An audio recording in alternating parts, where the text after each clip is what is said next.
تو اس کی لاش خون میں لت پت بستر پر پڑی تھی اور چاقو دستے تک سینے میں پیوست تھا۔ نرگس نے مجھے بے یقینی سے دیکھا۔ تمہیں میرے بیان پر شک ہے کیا؟ کچھ سمجھ نہیں آ رہا، آخر قتل کس نے کیا؟ میں تو خود حیران ہوں، تمہیں کیا بتا سکتا ہوں۔ تعجب کی بات یہ ہے کہ کسی نے پولیس کو فون بھی کر دیا تھا اور پولیس عین اسی وقت پہنچی جب میں قتل کی غرض سے نواب کے کمرے میں داخل ہوا تھا۔ انسپیکٹر کی اس بات پر تو مجھے بھی تعجب ہوا تھا۔ آخر وہ کون شخص تھا جس نے پولیس کو فون کیا؟ جہاں تک میں سمجھتا ہوں میرے خلاف سازش کی گئی ہے اور مجھے دانستہ قتل کے الزام میں پھنسایا گیا ہے۔ تمہارے خلاف سازش کون کر سکتا ہے؟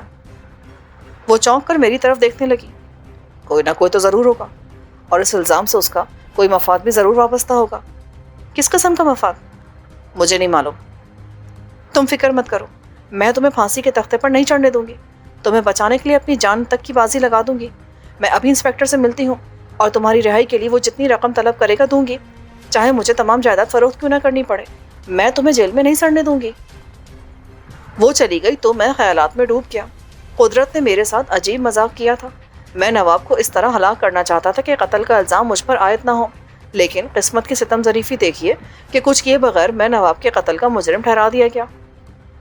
اگر میں اسے قتل کر کے گرفتار ہوتا تو شاید اتنا افسوس نہ ہوتا۔ سب سے زیادہ تعجب خیز بات یہ تھی کہ وہ کون شخص تھا جس نے پولیس کو نواب کے قتل کی اطلاع دی اور پولیس ٹھیک اسی وقت وہاں پہنچی جب میں کمرے میں موجود تھا۔ ان حالات سے یہی ظاہر ہوتا تھا کہ قاتل کو میرے ارادے کا پہلے سے علم تھا۔ وہ بھی نواب کے قتل سے دلچسپی رکھتا تھا۔ اس نے نواب کو قتل کیا اور جو ہی میں قتل کی غرض سے کمرے میں داخل ہوا اس نے پولیس کو اطلاع کر دی۔ مگر بنیادی سوال یہ تھا کہ قاتل کون ہے اور نواب کے قتل سے اس کا کیا مفاد وابستہ تھا، جبکہ کمرے سے کوئی قیمتی چیز بھی غائب نہیں ہوئی تھی۔ دفتن مجھے خیال ہے کہیں ایسا تو نہیں کہ یہ تمام کارروائی نرگس کی جانب سے کی گئی ہو اور وہ ایک تیر سے دو شکار کرنا چاہتی ہو۔ ایک جانب نواب کو قتل کر دیا اور اس کے قتل میں مجھے پھانسی کے تختے پر پہنچا دیا، مگر دوسرے لمحے میں نے اس خیال کو ذہن سے نکال دیا۔ نرگس پر کسی قسم کا شک کرنا اس کے ساتھ زیادتی تھی۔ ان حالات میں اس کی نیت پر شبہ کرنا ناانصافی کی بات تھی۔ جہاں تک نواب کے قتل کا تعلق تھا تو میرے خیال میں یہ حرکت اس کے کسی مصاحب کی تھی یا کوئی اور شخص کسی وجہ سے اس کا دشمن ہو سکتا تھا۔ نرگس شام کو مجھ سے حوالات میں ملنے آئی تو بہت غمگین اور فکر مند تھی۔ میں نے وجہ معلوم کی تو کہنے لگی، تم ٹھیک کہہ رہے تھے، بعض پولیس افسر ایماندار ہوتے ہیں۔ میں نے انسپیکٹر کو بہت بڑی رقم کی پیشکش کی تھی مگر اس نے انکار کر دیا اور دھمکی دی ہے کہ اگر اس سلسلے میں مزید گفتگو کی گئی تو وہ قانونی کارروائی کرے گا۔ میں مایوسی سے اس کی طرف دیکھنے لگا۔ وہ میری ہمت بندھانے کی خاطر دوبارہ بولی، تم فکر مت کرو، کورٹ سے میں فوراً تمہاری ضمانت کرا لوں گی۔ اگلے روز مجھے عدالت میں پیش کر کے ریمانڈ حاصل کر لیا گیا اور پولیس مصروف تفتیش ہو گئی، لیکن میرے خلاف کوئی واضح ثبوت حاصل نہ کر سکی۔ پولیس نے مزید ریمانڈ لیا اور وہ مدت بھی ختم ہو گئی۔ پولیس عدالت میں مکمل چالان پیش نہیں کر سکی۔ بہرحال مجھے پولیس کی تحویل سے نکال کر جیل بھیج دیا گیا۔ عدالت نے میری ضمانت کی درخواست بھی نامنظور کر دی۔ اگرچہ نرگس انتہائی کوشش کر رہی تھی اور بیرسٹر سرفراز میری پیروی کر رہے تھے، مگر جج نے قتل کے ملزم کو ضمانت پر رہا کرنے سے انکار کر دیا۔ نرگس کی زبانی معلوم ہو کہ پولیس انسپیکٹر کی طرح جج بھی راشی نہیں ہے، انتہائی بااصول انسان ہے۔ پولیس نے عدالت میں مکمل چالان پیش کر دیا تو مقدمے کی باقاعدہ سماعت شروع ہو گئی۔ نرگس مجھ سے ملنے جیل میں آتی رہی۔ وہ جب بھی آتی عام استعمال کی بے شمار اشیاء لاتی، اسی لیے جیل میں مجھے کسی پریشانی کا سامنا نہیں کرنا پڑا۔ ایک روز وائی تو بہت سنجیدہ تھی۔ سکندر ڈارلنگ، ہم نے کیا سوچا تھا اور کیا ہو گیا؟ وہ کمبخت مر کر بھی ہمیں عذاب میں مبتلا کر گیا، مگر تم مایوس ہرگز مت ہونا، میں تمہارے لیے شہر کے سب سے بڑے وکیل کی خدمات حاصل کروں گی۔ 1 سال تک کیس چلتا رہا۔ اس دوران میں نرگس ہر ہفتے مجھ سے جیل ملنے آتی رہی اور میرا حوصلہ بڑھاتی رہی۔ میری پیروی بیرسٹر سرفراز کر رہے تھے جو بیگم صاحبہ کے قانونی مشیر تھے، لیکن میں دیکھ رہا تھا کہ انہیں قتل کے مقدمات لڑنے کا کچھ زیادہ تجربہ نہیں ہے اور وہ صحیح طور پر میرا دفاع کرنے میں ناکام جا رہے ہیں، جس کے باعث عدالت کا رجحان استغاثہ کی طرف بڑھ رہا ہے۔ یہ صورتحال میرے لیے تشویشناک تھی۔ چنانچہ ایک دوست کی وساطت سے میں نے دوسرے مشہور وکیل کی خدمات حاصل کر لیں جو قتل کے مقدمات میں خصوصی مہارت رکھتا تھا۔ اس کی کوششیں بارآور ثابت ہوئیں اور چونکہ پولیس میرے خلاف کوئی ٹھوس ثبوت پیش نہیں کر سکی تھی، اس لیے عدالت نے مجھے قتل کے الزام سے بری کر دیا، لیکن غیر قانونی اسلحہ اپنے قبضے میں رکھنے اور کھلا ہوا چاقو لے کر نواب کے کمرے میں داخل ہونے کے الزام میں مجھے 2 سال کی سزا سنا دی گئی۔ قتل کے جرم سے بچ جانا اتنی بڑی خوشی کی بات تھی کہ 2 سال کی سزا قطعاً گرا معلوم نہیں ہوئی۔ نرگس پابندی سے مجھ سے جیل میں ملنے آتی رہی۔ بیرسٹر سرفراز بھی اس کے ہمراہ کئی بار آئے اور جائیداد سے متعلق چند کاغذات پر دستخط کرا کے لے گئے۔ حقیقت تو یہ کہ نرگس اور بیرسٹر سرفراز نے جس محبت اور اپنائیت کا اظہار کیا تھا اس نے مجھے کبھی افسردہ و ملول نہیں ہونے دیا۔ سزا سنائے جانے کے بعد نرگس جب پہلی مرتبہ مجھ سے جیل ملنے آئی تو آنکھوں سے آنسوؤں کی جھڑی لگ گئی تھی۔ میں نے اسے تسلی دی اور کہا، غمزدہ مت ہو، بس 2 سال کی بات ہے، میں بہت جلد رہا ہو کر آ جاؤں گا اور اس کے بعد ہم ایک نئی زندگی کا آغاز کریں گے۔ شکر ہے تم قتل کے الزام سے بری تو ہو گئے، ورنہ اگر تمہیں کچھ ہو جاتا تو میں کہیں کی نہیں رہتی۔ حیرت کی بات ہے، نواب کو قتل کس نے کیا؟ اگر مجھے یہ معلوم ہوتا کہ کمرے میں نواب کی لاش پڑی ہے تو میں کبھی اندر داخل نہیں ہوتا۔ تم سے زیادہ حیرت تو مجھے ہے۔ مستزاد یہ کہ قاتل نے واردات کے بعد پولیس کو ٹھیک اسی وقت فون کیا جب تم کمرے میں داخل ہوئے۔ چھوڑو اس ذکر کو، یہی کیا کم ہے کہ میں قتل کے الزام سے بچ گیا۔ بہرحال جیل سے رہا ہوتے ہی میں اپنے طور پر اس عمل کا پتہ لگانے کی کوشش کروں گا کہ نواب کا قاتل ہے کون۔ نرگس چلی گئی۔ اس کے بعد 2 ماہ تک ہر ہفتے وہ پابندی سے آتی رہی۔ پھر اچانک اس کے معمولات میں تبدیلی پیدا ہو گئی۔ وہ ہفتے کے بجائے 15 روز کے بعد آنے لگی۔ کچھ دنوں بعد وقفہ 1 ماہ کا ہو گیا، پھر 2 ماہ کا، اور یہ سلسلہ طویل ہی ہوتا چلا گیا۔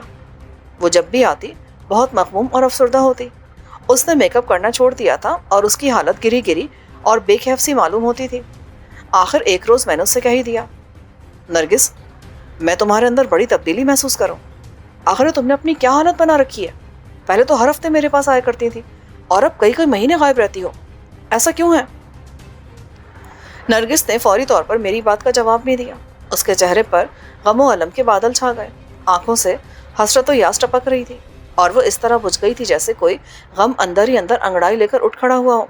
میں نے استفسار کیا تو وہ سلاخیں پکڑ کر رونے لگی اور ہچکیوں کے درمیان بولی، سکندر، میں ختم ہو گئی ہوں۔ ہو سکتا تم جیل سے رہا ہو تو مجھے اس دنیا میں نہ پاؤ۔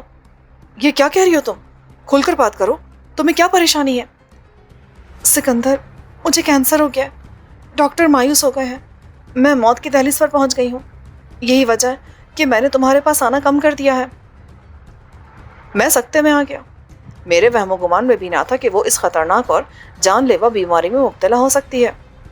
میں نے اسے مشورہ دیتے ہوئے کہا، تم فوراً امریکہ چلی جاؤ، وہاں کے کینسر انسٹیٹیوٹ میں پوری دنیا کے ماہرین موجود ہیں۔ اگر مرض ابتدائی مرحلے میں ہوا تو وہ آسانی سے قابو پا لیں گے۔ کوئی فائدہ نہیں، میرا مرض لا علاج ہے، تاہم یہاں کے ڈاکٹر میرا آپریشن کرنا چاہتے ہیں اور میرے خیال میں میری بیماری سے زیادہ انہیں اپنے تجربات کی فکر ہے۔ بہرحال میں نے آپریشن کروانا منظور کر لیا ہے، اگلے ہفتے آپریشن ہے۔ میں آج آخری بار تمہارے پاس آئی ہوں، اگر صحتیاب ہو گئی تو جیل سے رہا ہونے پر تمہیں خوش آمدید کہوں گی، ورنہ تمہیں میری موت کی خبر ملے گی۔ ایسا نہ کہو، تم نہیں مر سکتی، تم زندہ رہو گی، میرے لیے زندہ رہو گی۔ وہ پھر آپ دیدہ ہو گئی۔ میں نے اسے تسلی دی اور جب وہ رخصت ہونے لگی تو کہا، نرگس ڈارلنگ، میرے کمرے میں ایک بریف کیس رکھا ہے جو اس روز تم نے میرے ہاتھ میں دیکھا تھا۔ اس میں کچھ اہم کاغذات ہیں، میری امانت سمجھ کر حفاظت سے رکھنا۔ تمہارا بریف کیس میں نے پہلے ہی محفوظ جگہ پر رکھ دیا ہے، کتاب خانے کی چابی لو، وہاں لوہے کے ایک صندوق میں وہ بریف کیس رکھا ہوا ہے۔ اگر میں مر گئی تو نکال لینا۔ تم نہیں مرو گی تم۔ میں نے چابی اس کے ہاتھ سے لیتے ہوئے پرزور الفاظ میں کہا، مجھے یقین ہے تمہارا آپریشن کامیاب رہے گا۔ نرگس چلی گئی اور اس کے بعد جب تک میں جیل میں رہا وہ کبھی نہیں آئی۔ میں اس کے لیے سخت متوحش تھا۔ بار بار یہی خیال آتا کہ آپریشن شاید کامیاب نہیں ہوا اور وہ موذی مرض اسے سمیٹ کر لے گیا ہے۔ وہ پورا 1 سال میرے پاس نہیں آئی اور نہ ہی اس کی کوئی خبر ملی۔ میری رہائی کے دن قریب آ رہے تھے۔ آخر دسمبر کی ایک سرد صبح کو میری سزا کی مدت پوری ہو گئی اور مجھے رہا کر دیا گیا۔ میں جیل کے وسیع پھاٹک سے باہر نکلا تو تیز برفانی ہواؤں نے میرا استقبال کیا جو جسم کو چھید کر اندر داخل ہونے کی کوشش کر رہی تھی۔ میرے جسم پر صرف پینٹ اور شرٹ تھی۔ میں سردی سے بری طرح کپکپا رہا تھا۔ غرض میں تیز قدم اٹھاتا ہوا اپنی حویلی کی طرف چل دیا۔ راستے پر یہ خیال مجھے ستاتا رہا کہ نامعلوم نرگس زندہ ہے یا مر گئی۔ میں حویلی کے پھاٹک پر پہنچا تو ایک لمبا تڑنگا دربان وہاں موجود تھا۔ میں اسے نظر انداز کرتا ہوا اندر کی طرف بڑھتا چلا گیا کہ اچانک اس کی کڑک دار آواز سنائی دی، اے کدھر جاتا ہے؟ میں نے پلٹ کر دیکھا۔ وہ میرے قریب آیا اور میرے سامنے پہنچ کر راستہ روک لیا۔ کون ہو تم؟ کس سے ملنا ہے؟ میں نے آہستگی سے اس کے کندھے پر ہاتھ رکھا۔ میرا نام سکندر ہے، میں اس گھر کا مالک ہوں، شاید تم مجھے پہچانتے نہیں ہو۔ تم پاگل معلوم ہوتا ہے یا بھی پاگل خانے سے چھوٹ کر آیا ہے؟ جاؤ بابا کام کرو اپنا، زیادہ بکواس مت کرو، جاؤ بیگم صاحبہ کو میری آمد کی اطلاع کر دو۔ کون بیگم صاحبہ؟ نرگس۔ دیکھو ادھر کوئی نرگس مرگس نہیں رہتا، چلو نکلو یہاں سے۔ وہ مجھے گیٹ کی طرف دھکیلتے ہوئے بولا۔ میں نے غصے میں پوری قوت سے اسے ایک جانب دھکیل دیا اور چیخ کر کہا، ہٹ جاؤ میرے سامنے سے، تم مجھے میرے گھر میں داخل ہونے سے کیسے روک سکتے ہو؟ اور بدماشی کرتا ہے، ہم تمہیں پولیس کے حوالے کر دے گا۔ چیخو پکار کی آوازیں سن کر ایک صاحب اندر سے برآمد ہوئے۔ وہ ادھیڑ عمر شخص تھے، لباس و چہرے سے خوشحالی عیاں تھی۔ وہ ہمارے درمیان آ گئے، ایک نظر مجھے غور سے دیکھا اور پھر حیرت سے بولے، فرمائیے آپ کس سے ملنا چاہتے ہیں؟ میں نے ان صاحب کو حیرت سے دیکھا۔ میری حیرت وجہ تھی، میرے گھر سے ایک اجنبی برآمد ہوا تھا اور مجھ سے پوچھ رہا تھا کہ آپ کو کس سے ملنا ہے۔ معاف کیجیے گا، میں اس حویلی میں آپ کی موجودگی کا مقصد معلوم کر سکتا ہوں؟ کیا فرمایا آپ نے؟ میں اس حویلی کا مالک ہوں، یہاں 1 سال سے مقیم ہوں۔ آپ اس حویلی کے مالک کیسے ہو سکتے ہیں؟ کیوں نہیں ہو سکتا؟ اس لیے کہ حویلی کا اصل مالک میں ہوں، یہ میری قانونی ملکیت ہے۔ ان صاحب کی حیرت انتہا کو پہنچ گئی، جیسے میری دماغی صحت پر شبہ ہو۔ دیکھو مسٹر، تم پڑھے لکھے معلوم ہوتے ہو مجھے، مگر تمہارے دماغ کی کوئی چول شٹ ڈھیلی ہے، جاؤ جا کر علاج کرو اپنا۔ میری دماغی حالت بالکل ٹھیک ہے، البتہ آپ نے میرے مکان پر ناجائز قبضہ کر رکھا ہے۔ ناجائز قبضہ؟ کیا مطلب؟ برخوردار، میں نے یہ عمارت نرگس نامی خاتون سے خریدی ہے۔ یہ سن کر میں سناٹے میں آ گیا۔ انہوں نے عجیب اور ناقابل یقین بات کہی تھی، حویلی میرے نام تھی، نرگس اسے کیسے بیچ سکتی تھی؟ آپ کو معلوم ہے نرگس کہاں ہے؟ وہ بھنا کر بولے، کسی شخص کے لیے یہ ضروری نہیں کہ جس سے کوئی چیز خریدے اس کے بارے میں ہر قسم کی معلومات رکھے۔ مجھے کیا معلوم وہ کہاں گئی ہوگی؟ آپ کے پاس خرید و فروخت کے کاغذات تو ضرور موجود ہوں گے۔ کیوں نہیں ہوں گے؟ مگر آپ سے مطلب؟ میں انہیں دیکھنا چاہتا ہوں۔ جی نہیں، میں اس کا پابند نہیں ہوں، اور اگر آپ کو ضمن میں کوئی شک و شبہ ہے تو عدالت سے رجوع کیجیے۔ حالات انتہائی پیچیدہ ہو گئے تھے۔ میں حیرت کا مجسمہ بنا ان صاحب کی گفتگو سن رہا تھا۔ سچویشن ایسی تھی کہ ان سے بحث و مباحثہ بھی نہیں کر سکتا تھا۔ میں تھکے تھکے قدموں سے باہر نکل آیا اور سڑک پر کھڑے ہو کر سوچنے لگا کہ یہ کیا ماجرا ہے، کہیں میں کو خواب تو نہیں دیکھ رہا۔ اس نے عجیب بات کہی تھی کہ حویلی نرگس سے خریدی ہے۔ یک مجھے نرگس کی بیماری کا خیال آیا۔ وہ کینسر جیسے موذی مرض میں مبتلا تھی۔ میں نے سوچا ہو سکتا ہے اسے علاج کے لیے رقم کی ضرورت ہو اور اس نے حویلی فروخت کر دی ہو، مگر سوال یہ تھا کہ میں نرگس کو کہاں تلاش کروں۔ مجھے کچھ معلوم نہیں تھا کہ وہ کس اسپتال میں ہے اور کس حال میں ہے۔ دفتن مجھے وکیل صاحب کا خیال آیا۔ میں نے سوچا انہیں نرگس کے بارے میں ضرور علم ہوگا اور حویلی کی فروخت کے سلسلے میں بھی انہی سے صحیح معلومات حاصل ہو سکیں گی، کیونکہ ان کے تعاون کے بغیر حویلی کی فروخت ناممکن تھی۔ میں اسی وقت وکیل صاحب کے دفتر کی طرف چل دیا۔ ان کا آفس 3ری منزل پر تھا۔ میں لفٹ کے ذریعے اوپر پہنچا اور چپراسی کے ذریعے اپنی آمد کی اطلاع دی۔ مجھے فوراً ہی اندر بلا لیا گیا۔ یہ دیکھ کر میں چونک پڑا کہ بیرسٹر سرفراز کی سیٹ پر کوئی دوسرا وکیل بیٹھا تھا۔ تشریف رکھیے۔ وہ مجھے کوئی کلائنٹ سمجھا تھا۔ میں آہستگی سے کرسی پر ٹک گیا۔ وکیل صاحب میری خاموشی اور پراسرار رویے سے کچھ حیران ہوئے۔ فرمائیے، میں آپ کی کیا خدمت کر سکتا ہوں؟ میں بیرسٹر سرفراز سے ملنا چاہتا ہوں۔ شاید آپ ان کے اسسٹنٹ ہیں؟ جی نہیں، یہ میرا اپنا دفتر ہے، میں اپنی پریکٹس کرتا ہوں۔ لیکن اس دفتر میں پہلے بیرسٹر سرفراز بیٹھا کرتے تھے۔ یو آر رائٹ، بیرسٹر سرفراز نے یہ دفتر میرے ہاتھ فروخت کر دیا ہے۔ اب وہ کہاں بیٹھتے ہیں؟ وہ بیرون ملک چلے گئے۔ کب؟ میں اچھل پڑا۔ کم و بیش 1 سال ہو گیا ہے۔ کہاں گئے؟ کچھ کہا نہیں جا سکتا۔ انہوں نے نرگس نامی ایک مالدار عورت سے شادی کر لی تھی جو بہت بڑی جائیداد کی مالک تھی۔ تمام جائیداد اور حویلی وغیرہ فروخت کر کے وہ دونوں مستقل طور پر یہاں سے چلے گئے ہیں۔ اگر حیرت کی کوئی انتہائی حد ہے تو میں اسے بھی پھلانگ چکا تھا۔ وکیل کے الفاظ مجھ پر ایٹم بم بن کے گرے تھے۔ میں سکتے کے عالم میں بیٹھا رہ گیا۔ دماغ میں سناٹے گونج رہے تھے اور یوں لگ رہا تھا گویا مجھے آسمان سے اٹھا کر زمین پر پٹک دیا گیا ہو یا میں تحت الثری میں چلا گیا ہوں۔ میرے ذہن سے ایک پردہ سا ہٹ گیا۔ بیرسٹر سرفراز اور نرگس نے میرے خلاف زبردست سازش کی تھی۔ ان کا پورا پلان میرے ذہن میں واضح ہو چکا تھا۔ نرگس حرامزادی تو خیر ڈومنی تھی، اس سے کچھ بعید نہ تھا، لیکن اخلاق و خلوص کے پیکر اور فرشتوں جیسے خصال رکھنے والے بیرسٹر سرفراز کے بارے میں ایسا سوچ بھی نہیں سکتا تھا۔ لیکن اب پتہ چلا کہ مہر و محبت اور شرافت و انسانیت کو وہ محض ملمے کے طور پر استعمال کرتا تھا، جبکہ اس کے اندر کا انسان انتہائی گھناؤنا اور کریہ تھا۔ نرگس بھی شروع دن سے میرے ساتھ فراڈ کرتی رہی تھی۔ وہ بیرسٹر کی اعلی کار بن گئی تھی اور بڑی صفائی کے ساتھ نواب کو اور مجھے راستے سے ہٹا دیا تھا۔ میں نے سوچا بیرسٹر سرفراز بیگم صاحبہ کا قانونی مشیر تھا۔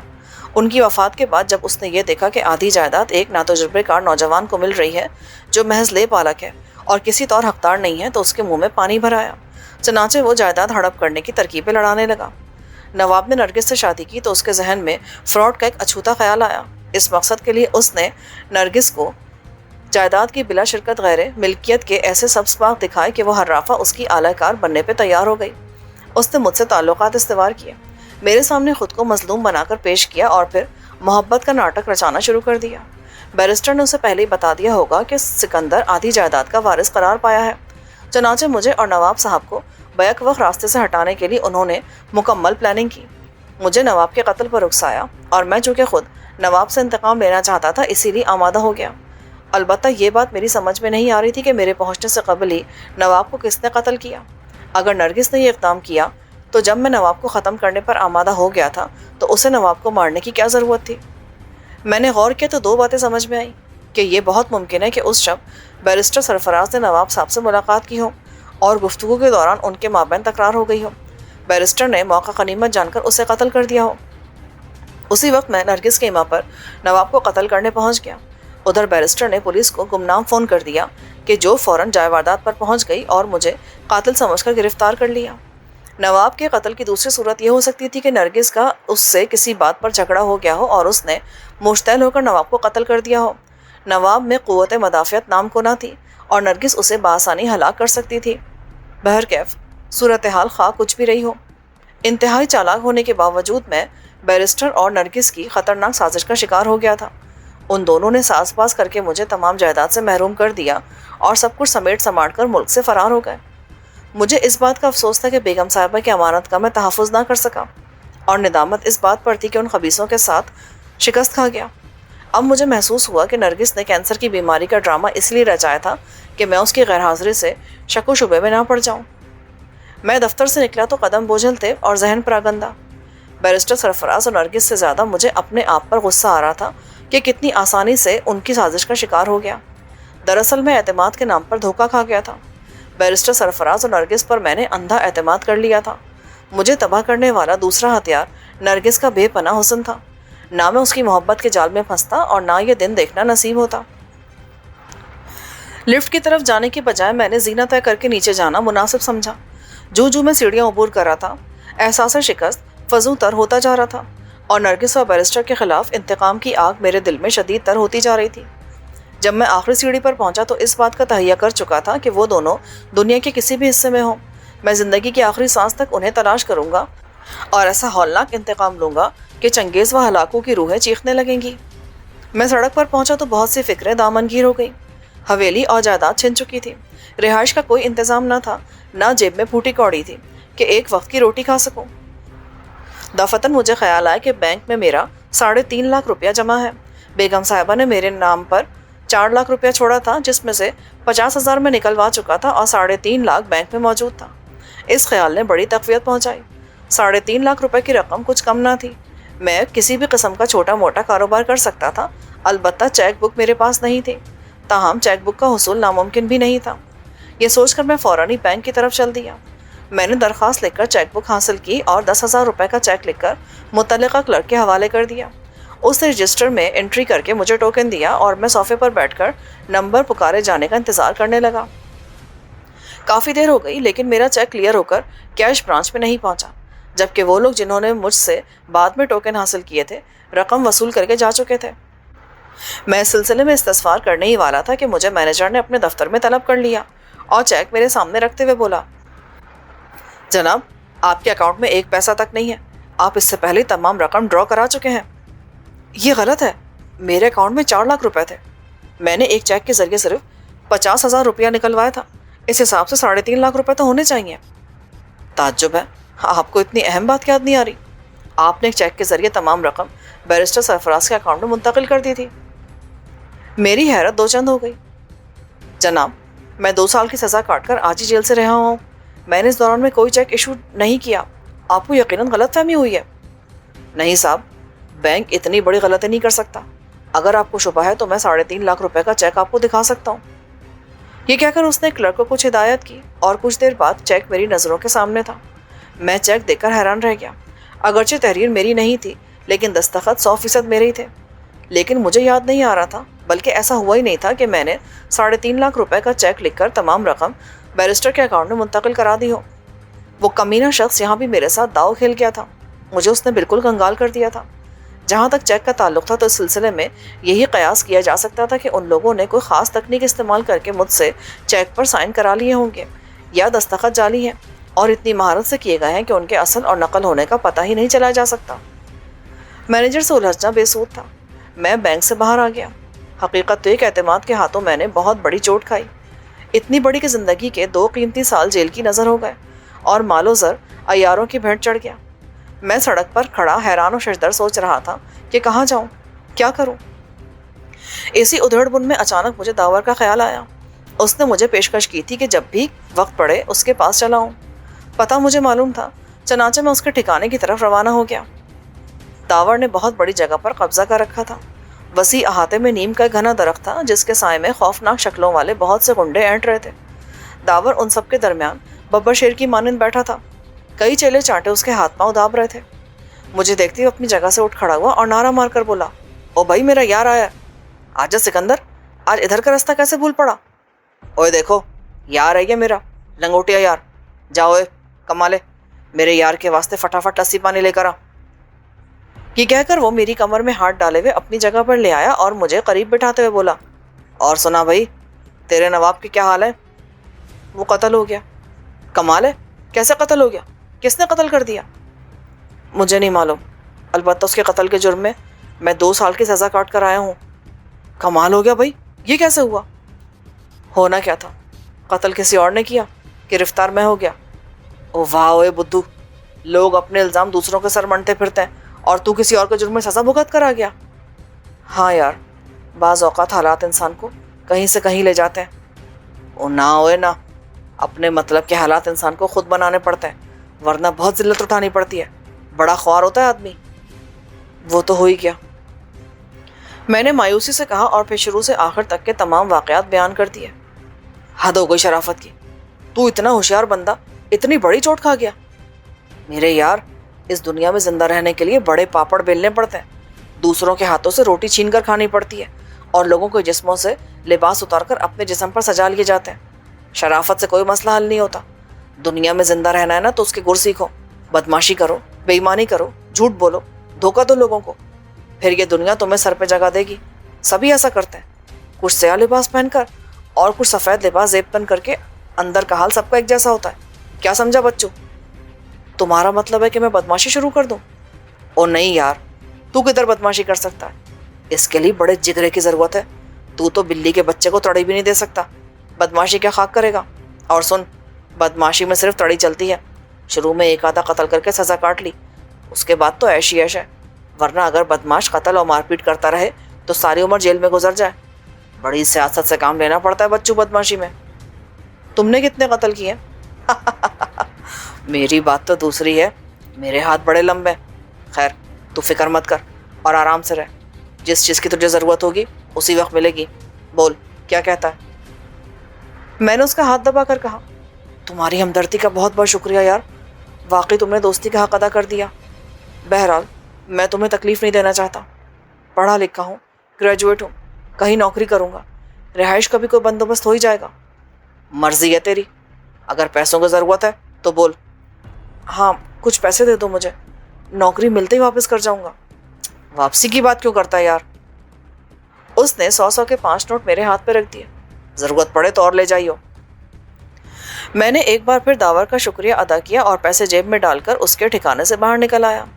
سب سے پہلے میں ایک ہوٹل میں پہنچا، خوب ڈٹ کر کھانا کھایا۔ جسم میں ایندھن پہنچا تو دماغ نے کام شروع کر دیا۔ مرکز خیال نرگس اور سرفراز تھے۔ انہوں نے شرافت و انسانیت کا ایسا لبادہ اوڑھ رکھا تھا کہ قبر میں منکر و نکیر بھی دھوکہ کھا جائے۔ اس کے بعد مجھے نرگس یاد آئی۔ اس صرافہ نے محبت کا ایسا ناٹک رچایا اور مجھے اپنا اس قدر گرویدہ بنا لیا تھا کہ آخری وقت تک میں اس کی چال کو سمجھ ہی نہ سکا اور چوٹ کھا گیا۔ بہرحال سانپ گزر چکا تھا اور اب لکیر پیٹنے کا کوئی فائدہ نہیں تھا۔ تاہم میں نے اس بات کا مصمم ارادہ کر لیا تھا کہ وہ دونوں حرام خور دنیا کے خواہ کسی بھی حصے میں ہوں، میں انہیں ڈھونڈ کر رہوں گا اور دونوں کے سروں کو آپس میں ٹکرا کر انہیں ختم کر دوں گا۔ لیکن سوال یہ تھا کہ دنیا کا سفر اختیار کرنے کے لیے رقم کی ضرورت تھی، اور تھوڑی بہت نہیں، کثیر سرمایہ درکار تھا۔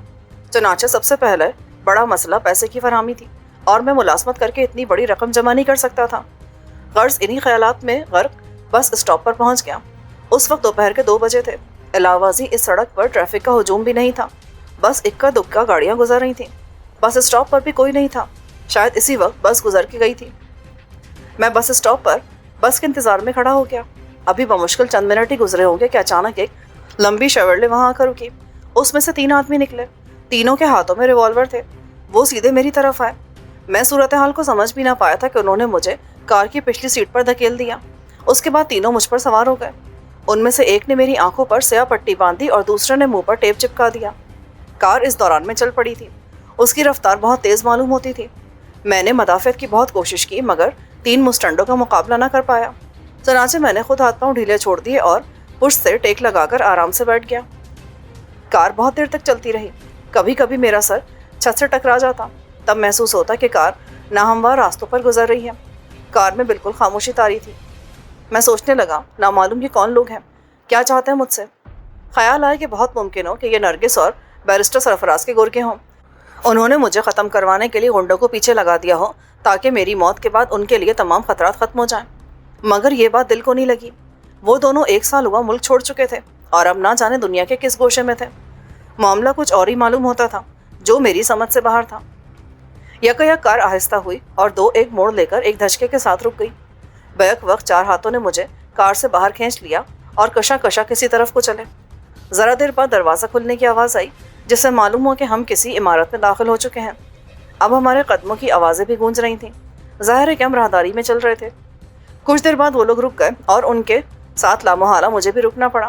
اسی وقت دروازہ کھلنے کی آواز آئی اور مجھے اندر ڈال دیا گیا۔ وہاں پہنچتے میری آنکھوں سے پٹی کھول دی گئی اور ٹیپ ہٹا دیا گیا۔ میں نے جلدی سے آنکھیں کھول دیں۔ وہی تینوں مسلح افراد میری نظروں کے سامنے تھے۔ وہ کمرے میں زیادہ دیر نہیں رکے، نہ ہی مجھ سے کسی قسم کی گفتگو کی۔ وہ لوگ فوراً ہی باہر چلے گئے اور دروازہ مقفل ہو گیا۔ حالات بڑی پراسرار شکل اختیار کرتے جا رہے تھے۔ خلاف توقع ان لوگوں نے مجھے قتل نہیں کیا اور نہ کسی قسم کی اذیت پہنچائی، بس مجھے اسی کمرے میں بند کر کے چلے گئے۔ میں نے کمرے کا جائزہ لیا۔ جدید ساز و سامان سے آراستہ تھا وہ۔ آسائش کی ہر چیز موجود تھی، جیسے کسی امیر آدمی کی خواب کا ہو۔ سائڈ ٹیبل پر اعلیٰ کوالٹی کے سگریٹوں کے پیکٹ اور سگریٹ لائٹر تھے۔ میں نے پیکٹ کھول کر ایک سگریٹ جلائی اور کرسی پر بیٹھ کر سوچنے لگا کہ یہ کون لوگ ہو سکتے ہیں، انہوں نے مجھے کیوں پکڑ رکھا ہے اور مجھ سے کیا چاہتے ہیں، کس نوع کی توقعات وابستہ کیے ہوئے ہیں۔ فی الحال ان سوالات کا میرے پاس کوئی جواب نہیں تھا جو بہت تیزی سے میرے ذہن میں کلبلا رہے تھے۔ میں کرسی سے اٹھ کر نرم بستر پر لیٹ گیا اور ان خیالات کو ذہن سے جھٹک دیا۔ اب مجھے آئندہ پیش آنے والے واقعات کا انتظار تھا کہ دیکھیے کیا ظہور میں آتا ہے اور زندگی مجھے کون سا نیا موڑ دیتی ہے۔